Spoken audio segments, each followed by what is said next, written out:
Here we are going to do a quick review about naming and writing formulas for ionic compounds. From there, we'll move on to the next type of compound, molecular compound, also known as covalent compounds, and go through a brand new naming and compound writing practice. So remember, we learned with ionic compounds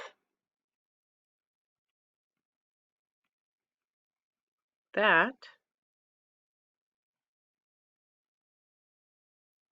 they get formed when our positively charged cation bonds to a negatively charged anion. So this is very specifically the bond between a metal and a nonmetal. Now remember, when naming compounds, the cation is always named first, and the name is written as is, followed by the anion, which has its ending changed to "ide." So we drop the ending of the anion and add "ide" to it. So if we were looking at this example, you have K, which stands for potassium, and S, which stands for sulfur. So if I were naming this compound, I would name it potassium sulfide. Now, when it comes to writing the chemical formula of ionic compounds, you have to look at the names given and think about the ions that were formed for each of those elements. Those charges will then help you to determine the atom ratio in the chemical formula. So sodium oxide in our example here, sodium forms a +1 ion.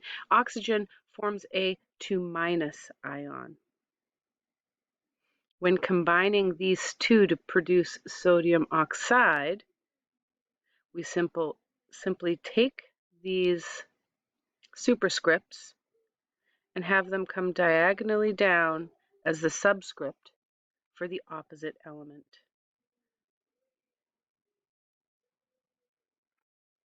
And so we would get Na2O for sodium hydroxide. These ionic compounds, even though they came from charged ions, are electrically neutral.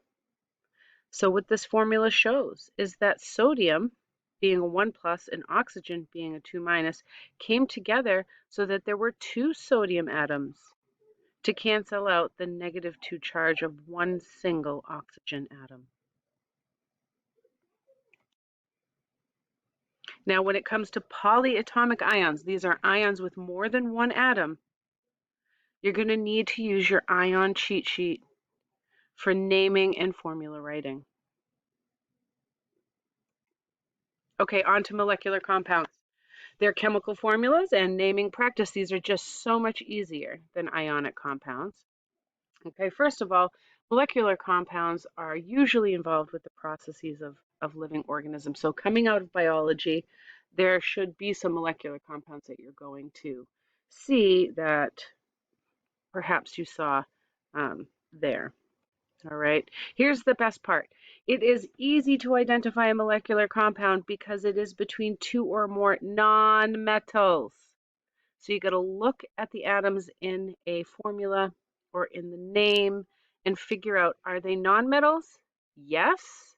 Then we use our molecular compound rules. Okay. In this particular case, these compounds do not need to be concerned with ions. We don't need to know the charge of the elements.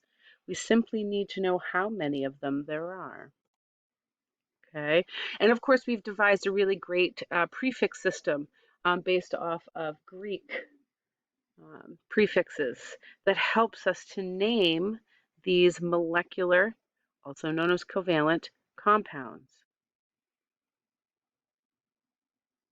The prefixes, so the word before the element name, just tells you how many atoms of that element you would have. So it gives us the ratios of all the atoms in a compound for each element.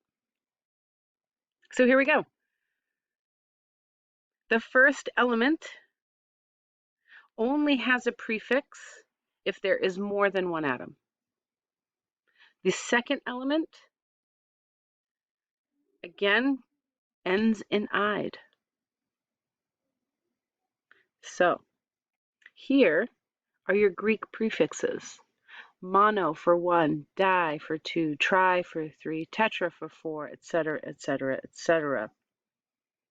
If you're concerned with not being able to memorize mono, di, tri, tetra, penta, hexa, hepta, octa, nona, deca, then I suggest writing them down somewhere that you can use them, perhaps on your ion cheat sheet.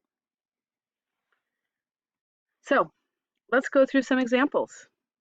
Here we have 3 compounds, CO2, N2O2, and SO3.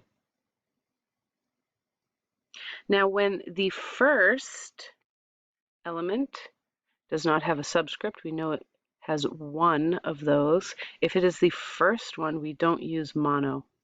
We just say carbon, and then how many oxygens? 2. Dioxide. The di refers to the fact that there are 2 oxygens. Now, N2O2, since there's 2 of each, you would put di in front of the first element here, as well as in front of the second. So we have dinitrogen dioxide. With SO3, this is going to be another case where, because there's only one of the first element, we don't use mono. We just say sulfur. And since there's 3 oxygens, trioxide. So again, the first element is named pretty much as is. The second element, you drop the ending and add "ide" and refer to how many of each atom there is by adding this prefix here. Let's try these on your own. S2O5. Disulfur. Pentoxide. Excellent. How about NF3? Nitrogen trifluoride. And PCl5. Phosphorus pentachloride. Excellent. How about going the other way around? How about writing the chemical formula from the name? So here we have phosphorus pentachloride, PCl5, dinitrogen tetraoxide, N2O4, and then dihydrogen monoxide. Very common one. Should be drinking 8 glasses of it every day.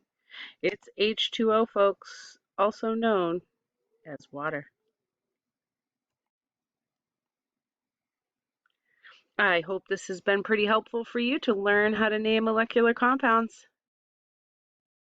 I'll be tracking your progress by looking at the answers to the questions built into this video. Have a great day.